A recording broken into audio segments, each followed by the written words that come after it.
आज है बेबे अहोई अष्टमी का व्रत। उसकी कहानी सुनाऊंगी। अहोई अष्टमी की व्रत कथा सुनाऊंगी तो सुनो बेबे। एक बार एक गांव में एक साहूकार रहता था। उसके 5 बेटे थे, एक बेटी थी। पांचों बेटों की शादी हो गई। बेटी कुंवारी थी। कार्तिक का महीना था। सभी के ही घरों में दिवाली की साफ सफाई हो रही थी और साहूकार के घर में भी लिपाई पुताई का काम चल रहा था। पांचों बहुएं अपनी ननद के साथ मिट्टी खोदने के लिए गई थी और सारी बहुएं नी तसड़े रख के न माटी के इधर उधर फल फूल तोड़ने लगी। और ननद ने सोचा कि चलो ये मेरी भाभी और तो लग रही है फल फूल तोड़ने और मैं माटी के ताहड़े भर दूँ हूँ खोद खोद के न।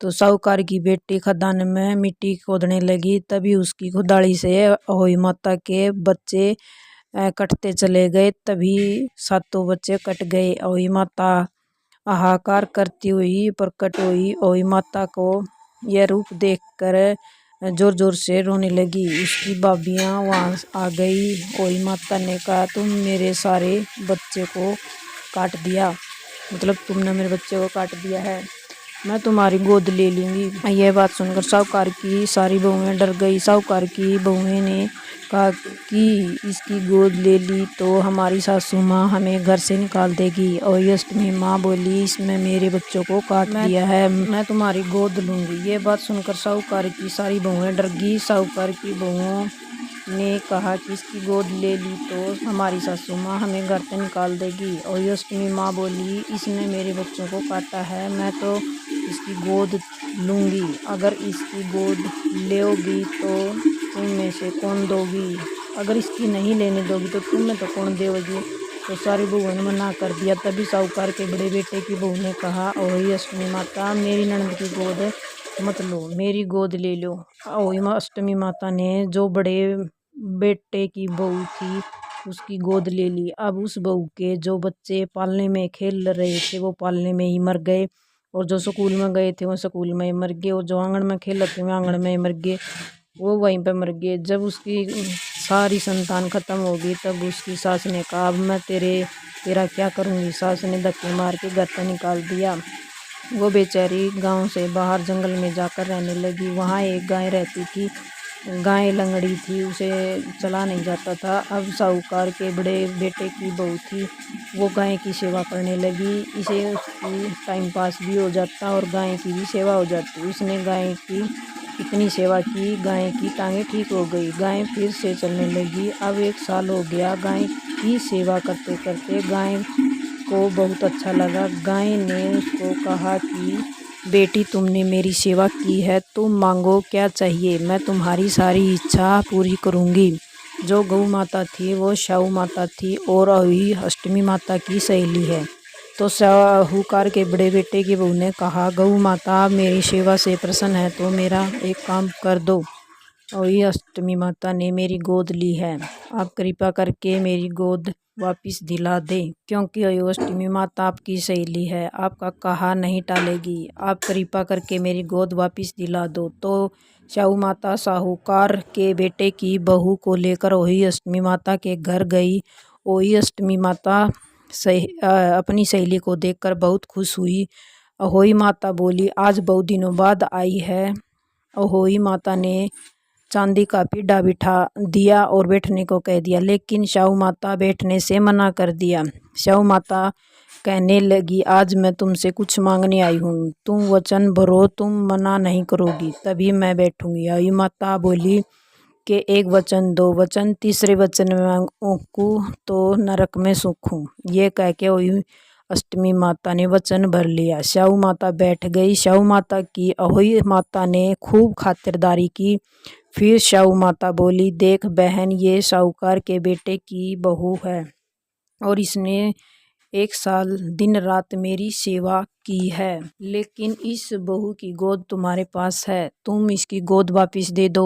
अष्टमी माता बोली, अरे तुमने तो मुझे ठग लिया, इसकी ननद ने मेरे साथे बच्चों को मार दिया था, इसके बदले मैं गोद ले ली, अब मैं इसकी गोद वापिस नहीं दूंगी। साहू माता ने कहा कि तुमने वचन दिया है। अहोई माता अब वचन याद करके उसके जल के छींटे लगाए और अहोई माता उसके बच्चे वापिस दे दिए। अब उसके सारे बच्चे जिंदा हो गए। अहोई माता ने उसकी गोद वापिस दे दी। अब उस बहू के सारे बच्चे जिंदा हो गए। पालने में खेल ले रहे थे, पढ़ने में स्कूल में थे, स्कूल में और जांगण में खेल रहे थे। उसके सारे बच्चे जिंदा कर दिए। स्याऊ माता बोली ये रहेगी कहाँ। अहोई माता दो वचन में आग उंगली से छींटे लगाए और जहाँ पर रहती थी जंगल में वहाँ पर बड़ा सा महल बन गया। फिर से स्याऊ माता बोली कि ये खाएंगे क्या। अब फिर से तीसरे वचन में उंगली से पानी के छींटे लगाए, पूरा महल अन्न धन से भर गया। अब अहोई अष्टमी का दिन आया तो साहूकारनी की बहू ने सोचा कि सारी बहुएं ने व्रत किया, सारी पकवान बना रही हैं और मेरी बेचारी बड़ी बहू को पता नहीं कहाँ क्या क्या कर रही है, कहाँ पड़ी होगी। साहूकारनी ने अपनी नौकरानी से कहा थोड़ा सा पकवान बहू के लिए के चली जा दिया, भूखी प्यासी पड़ी होगी कहीं पे बेचारी खा लेगी। नौकरानी पकवान लेकर जंगल की तरफ गई तो नौकरानी ने देखा जिस झोपड़ी में वो रहती थी उस जगह पर बड़ा सा महल बन गया। बड़ी बहू पूड़े उतार रही, बच्चे आंगन में खेल रहे थे, बहू बांट रही थी, मिठाई बांट रही थी। नौकरानी भागी भागी साहूकारनी के पास आई और आकर बोली तुम्हारी बहू तो कंडवारे बांट रही है। अब साहूकारनी बोली ये बहू ताने मारेगी, इनकी वजह से घर से निकाला था तो देवरानी जेठानी है इसलिए बोली मारा। तू तो पैसों से खरीदी हुई है, तू भी क्यों बोली मारा है। तो नौकरानी बोली नहीं माँ जी मैं सच बोल रही हूँ, आपकी बहू कंडवारे बांट रही है। पूड़े उतार कर बच्चे आंगन में खेल रहे हैं, सारे भागे भागे दौड़ रहे हैं।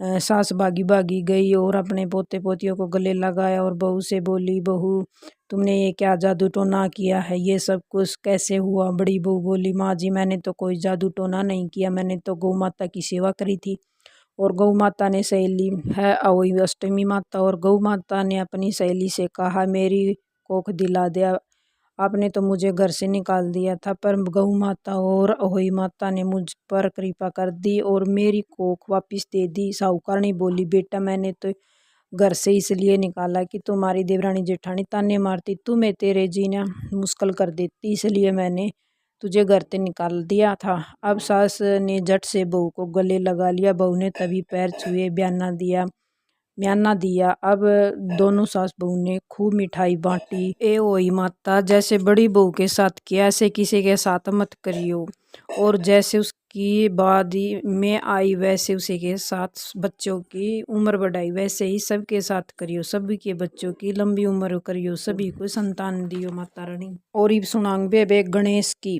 एक गांव में एक बार एक बुढ़िया रहती थी। बुढ़िया रोजाना गणेश की पूजा करती थी, रोजाना मिट्टी के गणेश बनाती, रोजाना गल जाते, मिट्टी के तो थे हुए गल जाया करते, नुआंदी फिर आंदी उसकी तो फिर गल जाते। अब बुढ़िया के घर के सामने एक नहीं सेठ की हवेली बन रही थी। बुढ़िया ने कहा जाकर, अरे एक कारीगर ने कहा कि कारीगर भाई मेरे लिए एक गणेश जी की मूर्ति बना दे। अब कारीगर बोला जी जितनी देर में तुम्हारे गणेश की मूर्ति बनाकर उतनी देर में तो दीवार बना देंगे, हमारे पास समय नहीं है, यहाँ से जाओ और किसी और से बनवा लो। बुढ़िया को बहुत बुरा लगा। बुढ़िया ने मन ही मन सोचा कि तुम्हारी दीवार टेढ़ी हो जाए। ये कहकर बुढ़िया वापिस अपने घर आ गई। अब गणेश जी सारी बातें सुन रहे थे। अब कारीगर दीवार बनाए तो टेढ़ी, फिर से तोड़ फोड़ कर बनाए तो फिर टेढ़ी हो जाए। ऐसे करते करते सुबह से शाम हो गई। शाम को सेठ जी आए और बोले आज तुमने कोई काम नहीं किया। कारीगर बोले सेठ जी काम तो बहुत सारे किए हैं पर दीवार टेढ़ी हो जाती, फिर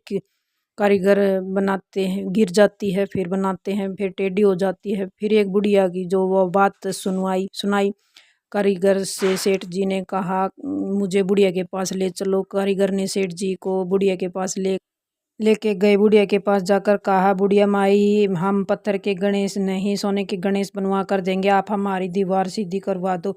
अब गणेश जी सारी बात सुन रहे थे। जैसे ही सेठ जी ने बात कही गणेश जी ने दीवार सीधी कर दी। सेठ जी ने जो भी सोने के गणेश जी गढ़ा के दिए थे, गणेश जी महाराज जैसे साहूकार की दीवार सीधी की वैसे ही सबके काम सीधे करना, जैसे बुढ़िया की मनोकामना पूरी की वैसे ही सबकी मनोकामना पूर्ण करना।